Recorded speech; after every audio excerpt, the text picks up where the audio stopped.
Welcome again to BioBits and Bytes. Great to be here. Today, we're diving into something really fascinating: environmental genomics. Yeah, it's a field with huge implications. Basically, it's about using an organism's complete genetic instructions, its genome, to understand and, hopefully, tackle environmental challenges. Exactly. It's like getting a molecular level view of how life interacts with its surroundings. And you shared a pretty comprehensive document from gov.uk introducing the field, right? It covers techniques, applications in toxicology, ecology. That's the one. It lays out the landscape quite well. So our mission today is to unpack that. We want to pull out the key insights, maybe find some of those aha moments for our listeners. Sounds good. We'll explore how scientists are using these genomic tools to move beyond just, cataloging problems. Right, to really understanding the mechanisms behind them. Precisely. How things work at that fundamental biological level. Okay, so environmental genomics. Let's start with the basics. What exactly is it? Well, at its core, it's the study of how entire genomes respond to environmental changes and stresses. And genome means more than just the DNA sequence itself. Oh, absolutely. Genomics, yeah, that's the DNA structure. But environmental genomics is broader. It includes transcriptomics, looking at gene expression, so which genes are turned on or off. Okay. Then there's proteomics, which is the study of all the proteins being produced. Right. And even metabolomics and metabonomics. These look at the metabolites, the small molecules that are kind of the end products of cellular activity. They give you a real-time snapshot of physiology. So like a cascade, Oh. DNA to RNA to protein to metabolites reflecting the current state. Exactly. It's a multi-layered view of the biological response. That must generate a ton of data. Oh, incredible amounts, which is why bioinformatics is so crucial. Bioinformatics, the computational side. Yeah. Think of it as the essential toolkit for managing, analyzing, and interpreting all this complex atomic data. Without it, we'd just be drowning in information. Makes sense. You need the tools to find the patterns, the meaning. Precisely. So we know what it is, but why is this approach so important? What's the big advantage over, say, traditional environmental science? Well, take toxicology, for example. Traditionally, it's been focused on identifying toxic chemicals and figuring out their potency. Like how much of substance X causes harm. Kind of like making a most wanted list for chemicals? Exactly like that. But toxicogenomics, which is a key part of environmental genomics, asks a different question. It asks how these chemicals are toxic. Ah, the mechanism again. Yes. By looking at changes in gene expression, which genes get switched on or off by the chemical, we can start to understand the specific biological pathways being disrupted. So instead of just it's bad bad because it interferes with the specific cellular process. You've got it. And then ecotoxicogenomics takes that mechanistic understanding and applies it more broadly to ecosystems. Okay, how so? It aims to improve ecological risk assessment. The goal is to better predict how pollutants will affect whole wildlife populations out there in the real world, not just in lab tests on a couple of species. So understanding the core genetic response helps us extrapolate to predict effects across different species or in more complex environments. That's the promise, yes. If we can find these conserved mechanisms of action fundamental responses shared across species, then we can hopefully make more robust predictions from lab data to wild populations. Which would make our risk assessments much more reliable, I imagine. Definitely more robust, more relevant to actual environmental protection. Okay, so better prediction is a huge benefit.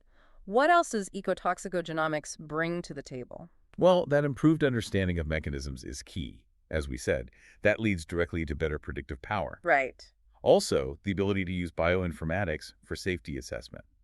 Crunching through that genomic data can reveal potential hazards much faster, potentially. More efficient hazard spotting. And another important one is identifying sensitive subpopulations within a species. Meaning some individuals might be more vulnerable than others. Exactly. Maybe due to slight genetic differences, some individuals just don't handle a particular stressor as well. Genomics can help pinpoint that. That adds a whole layer of complexity, but also realism, right? Populations aren't uniform. Precisely. And we already mentioned the improved extrapolation between species. Plus, it helps us find and validate new biomarkers. Biomarkers, like biological indicators. Yeah, think of them as molecular signals. They could indicate exposure to something, or they could indicate an actual effect is happening inside the organism, like an early warning system. Okay, molecular early warnings.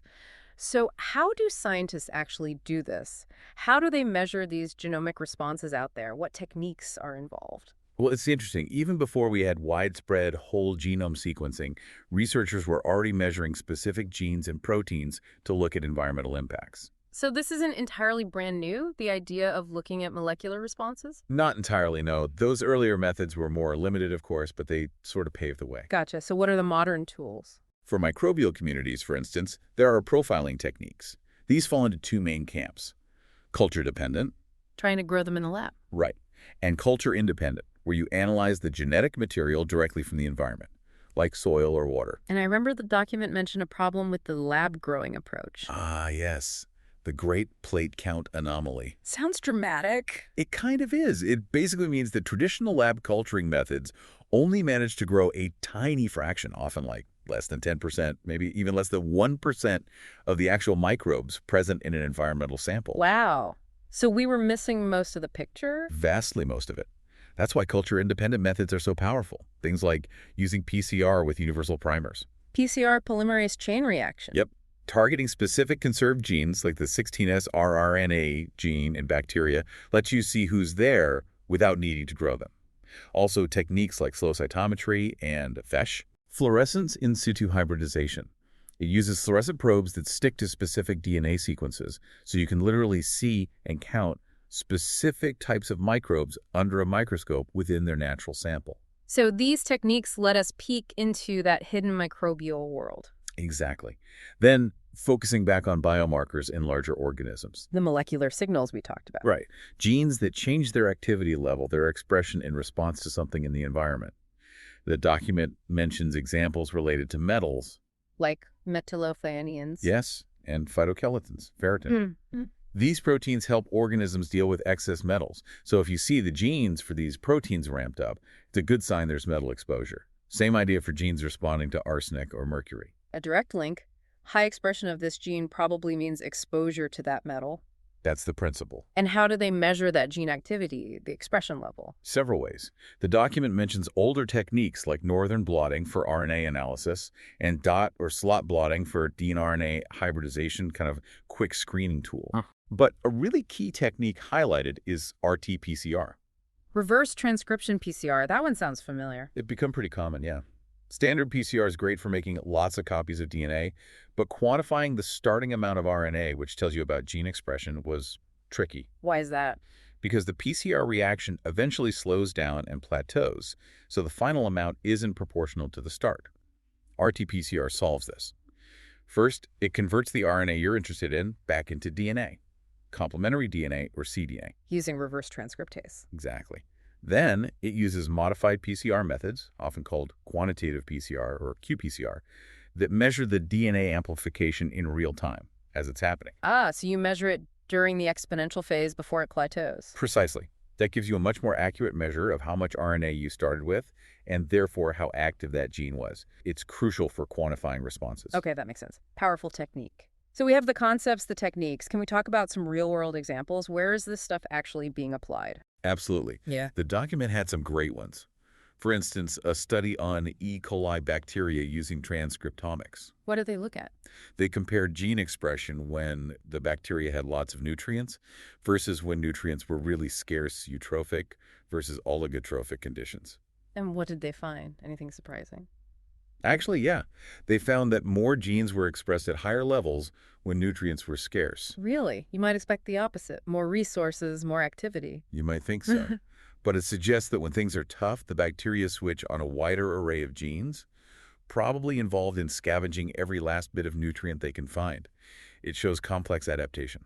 Fascinating. What else? There was the example using FSH, the fluorescent probes, to look at ammonia oxidizing bacteria, AOBs, in wastewater treatment plants. Why are they important? They're crucial for removing nitrogen waste.